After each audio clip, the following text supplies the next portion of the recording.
بسم اللہ الرحمن الرحیم۔ السلام علیکم۔ آپ دیکھ رہے ہیں ڈی ڈی پی انالیٹیکا۔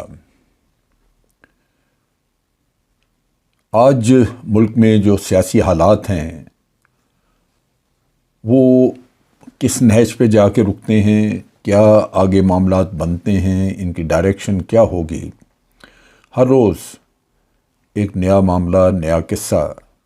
اور اس کے ساتھ ساتھ پھر افواہیں بے شمار، ہر طرف افواہوں کا بازار گرم ہے۔ وزارت بن نہیں رہی تھی، یعنی کیبنٹ جو ہے وہ اس کا اعلان نہیں ہو رہا تھا، لیکن اب غالباً کیبنٹ کے نام آ چکے ہیں۔ اس کا مطلب ہے کہ وزارتیں جو تقسیم کرنی تھی وہ کر چکے۔ اس میں بھی مسئلے مسائل ہیں۔ مولانا کی روح تڑپ رہی ہے، وہ قصر صدارت میں جانا چاہتے ہیں، اور اس طرح کے کئی مسائل۔ بہرحال اس پہ علیحدہ بات کریں گے، لیکن یہ ایک مرحلہ کسی حد تک اس حکومت نے عبور کیا۔ اس پہ بھی بہت ساری قیاس آرائیاں اور افواہیں پھیل رہی تھیں۔ اب دوسری طرف یہ ہے کہ جو عمران خان مختلف جلسوں میں بات کرتے رہے، ان میں بھی اس کے لیے بھی کچھ نہ کچھ یہ حکومت کے جو کارندے ہیں آگے، وہ کاؤنٹر کرنے کے لیے کو بات چیت کرتے رہتے ہیں۔ پیچھے جو کراچی میں جلسہ ہوا جس پہ عمران خان نے تقریر کی، ایڈریس کی، تو انہوں نے شکوہ کیا عدالتوں کے بارے میں کہ یہ بڑی حیرانی کی بات ہے کہ عدالتیں آدھی رات کو کھول دی گئیں۔ کیا سوچا جا رہا تھا، کیا خیال تھا کہ میں کون سا ایسا کوئی جرم کرنے والا ہوں، جرم کا ارتکاب کرنے والا ہوں، اور پھر پرزنرز وین یعنی قیدیوں کی گاڑی بھی وہاں پہنچائی گئی۔ عدالتیں منتظر تھیں، کچھ نہ ہوا، اور پھر عدالتیں اپنا بوریا بستر اٹھا کے گھر چلے گئیں۔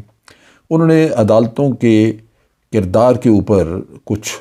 ایک طرح کا ایک سوالیہ نشان بنا دیا۔ اس پہ چیف جسٹس صاحب نے کہا کہ مجھے کوئی پرواہ نہیں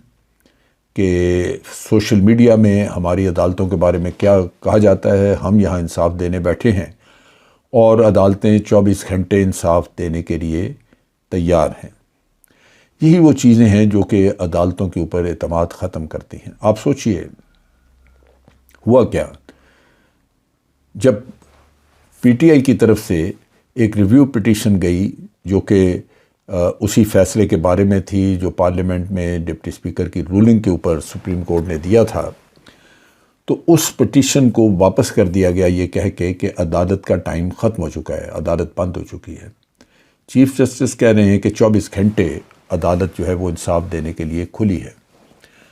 کسی اور کی ریکوائرمنٹ، کسی اور کی ڈیمانڈ یا اس کے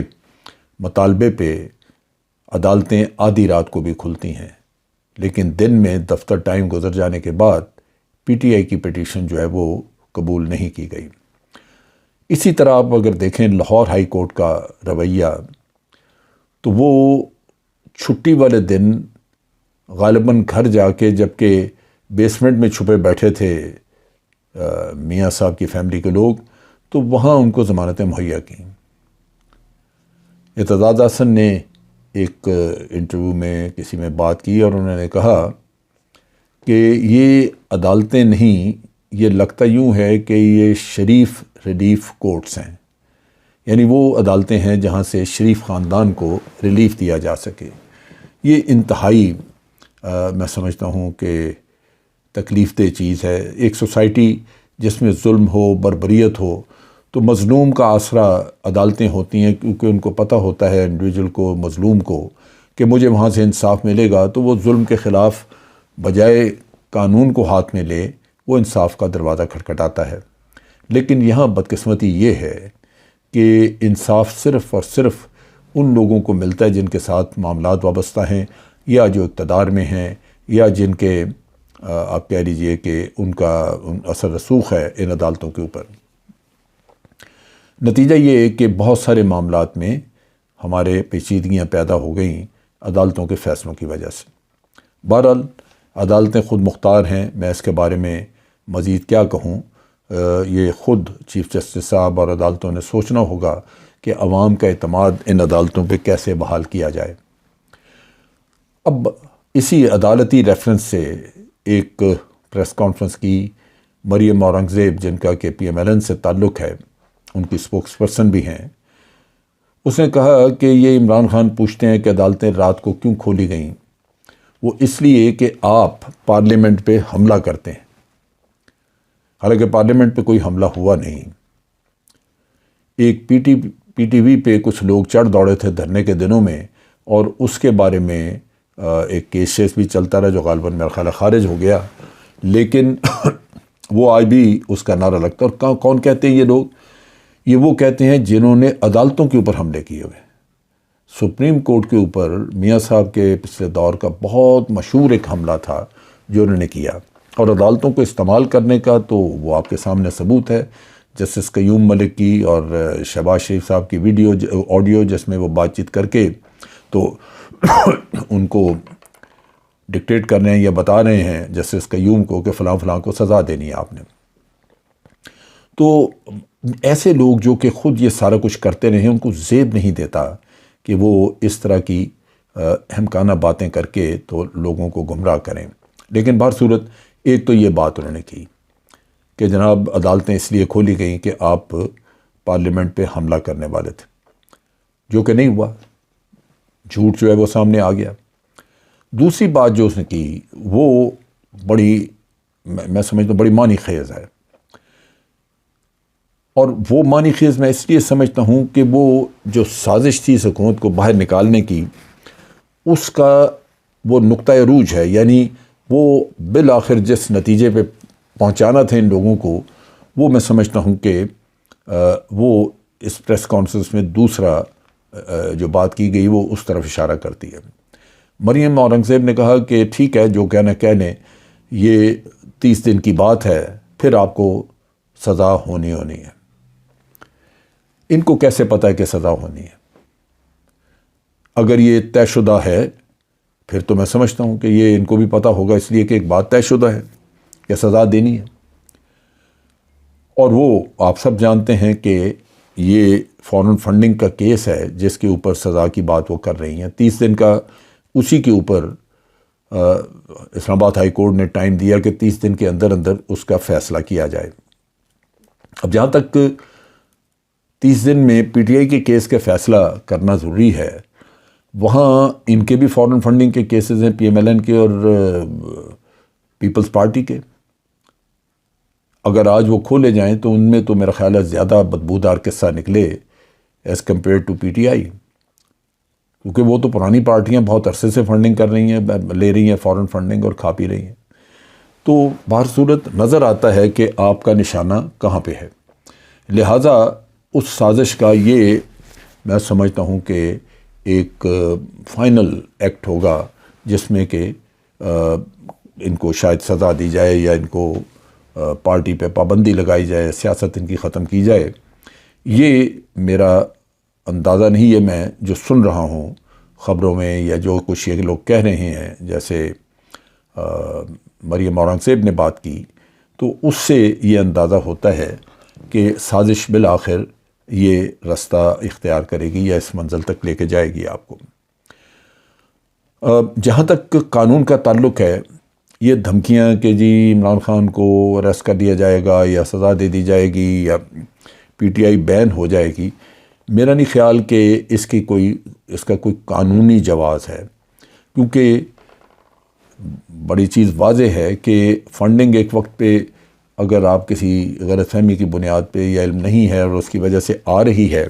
تو غلطی تو ہے کہ آپ کو فنڈ اگر غلط جگہ سے آ گیا ہے، لیکن اس کا یہ ہرگز مطلب نہیں ہے کہ آپ کوئی غیر قانونی حرکت کرنے والے تھے، کوئی اس کی آڑ میں جرم کرنے والے تھے۔ اس کی جرم کرنے کی یا اس کی جو صورتحال ہے وہ میں ایکسپلین کرتا ہوں۔ وہ یوں ہے کہ جو بھی پارٹی فنڈنگ لے، تقریباً ساری پارٹیاں غیر ملکی فنڈنگ لیتی ہیں، اس میں انڈیویجول جو ہیں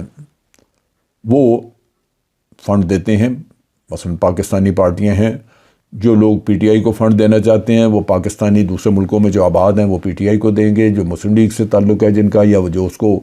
سمجھتے ہیں کہ وہ بہتر پارٹی ہے تو باہر سے پاکستانی اس کو دیں گے فنڈنگ۔ اس میں بعض اوقات غیر ملکی لوگ بھی شامل ہو سکتے ہیں فنڈ دینے میں، وہ کوئی اتنی بڑی بات نہیں، لیکن جہاں فنڈ لے نہیں سکتے وہ ہے این جی اوز جیسے ہیں، ان سے اگر آپ فنڈ لیں تو اس کا مطلب یہ ہے کہ وہ آپ سے کوئی کام نکلوانا چاہتی ہیں۔ غیر ملکی اگر کسی حکومت سے پیسہ لیں تو اس کا مطلب یہ ہے کہ آپ کسی کے اعلیٰ کار بن سکتے ہیں، وہ حکومت آپ سے اپنی مرضی کی پالیسیز کروا سکتی ہے کل اگر آپ حکومت میں آ جاتے ہیں۔ اسی طرح اگر کوئی ایسا جرائم پیشہ کوئی آرگنائزیشن ہو یا اس کے لوگ ہوں یا منی لانڈرنگ کے ذریعے کسی نے پیسہ باہر لے اور وہ ان کو دے دے تو اس صورت میں وہ پیسہ غیر قانونی کہلاتا ہے۔ اب یہاں پہ اس ساری فنڈنگ کے کیس میں یہ دیکھنا ہوگا کہ یہ فنڈ جو ہے، یہ جو غیر ملکی فنڈنگ جس کے اعتراض ہے وہ کہاں سے آیا۔ اب مثال کے طور پہ آپ یوں کہہ لیجئے کہ وہ کسی این جی او نے دیا ہے یا کسی غیر قانونی یا کسی ایسی حکومت نے دے دیا ہے جو کہ دینا نہیں چاہیے تھا، قانوناً غلط ہے، تو یہ ضروری نہیں ہے کہ آپ یہ کہیں کہ جی فلاں سے لیا تھا تو لہٰذا آپ کسی سازش کے مرتکب ہوئے، کیونکہ جب تک آگے کوئی ایسا عمل دیکھا نہ جائے تو وہ اس کو آپ قانوناً آپ اس نہج پہ نہیں لے جا سکتے کہ کوئی ملک کے خلاف کام ہوا، لیکن قانون کی وائلیشن ضرور ہوئی کہ آپ نے فنڈ جس سے نہیں لینا چاہیے تھا لے لیا۔ لہذا اس صورت میں عموماً یہ ہوتا ہے کہ فنڈ جو ہے وہ کنفسکیٹ کر دیا جاتا ہے، اس سے اتنا اگر مثال کے طور پہ 10 کروڑ روپیہ ہے جو آپ نے کسی اور سے لیا تو وہ 10 کروڑ ضبط ہو جائے گا اور حکومت کے خزانے میں جمع کروا دیا جائے گا۔ اب یہ ہمیں سمجھنے کی ضرورت ہے اور یہ دیکھا جائے گا کہ یہ جو فنڈ ہے یہ کیسے کس سے لیا گیا، اور اس صورت میں اگر یہ ناجائز تھا تو اس کو ضبط کر لیا جائے۔ لیکن یہ ہرگز نہیں ہو سکتا کہ آپ پولیٹیکل پارٹی پہ پابندی لگا دیں یا اس کے کسی ممبر کو اریسٹ کر لیں، یہ میرا خیال ہے کہ قانوناً یہ نہیں درست ہوگا اگر یہ کیا جائے۔ ہمارا جو پولیٹیکل پارٹیز کا ہمارے الیکشن لاز ہیں وہ بھی ہے آرٹیکل 6 اور اس کی دفعہ 3 آگے، اور اس طرح پولیٹیکل پارٹیز آرڈیننس ہے 2002 کا، اس میں بھی یہ جو قوانین ہیں وہ ریسٹرکٹ نہیں کرتے کہ پاکستانی صرف دے سکتے ہیں، اس پہ ڈونر کوئی بھی ہو سکتا ہے، لیکن وہی ہے کہ فارن نیشنل جو ہیں وہ بھی ڈونیشن دے تو سکتے ہیں پولیٹیکل پارٹی کو، لیکن فارن آرگنائزیشنز نہیں دے سکتی۔ تو میرا خیال ہے کہ اس چیز کی روشنی میں ہمیں یہ سمجھنا ہوگا کہ یہ جو اب اسکروٹنی کی جائے گی وہ اس بنیاد پہ کی جائے گی کہ انڈیویجولز کے علاوہ اگر کسی آرگنائزیشن نے پیسہ دیا ہے تو اسی بنیاد پہ اس معاملے کو پرکھا جائے، اور کیا وہ پیسہ پارٹی نے اپنے الیکشن کمیشن کو جب تفصیل دی تو اس میں انہوں نے ڈکلیئر کیا تھا۔ اگر ڈکلیئر نہیں کیا تو تب بھی وہ پیسہ جو ہے وہ ضبط کیا جا سکتا ہے، اور ضبط کرنے کے بعد آپ پارٹی کو آئندہ کے لیے تنبیہ کر دیں گے۔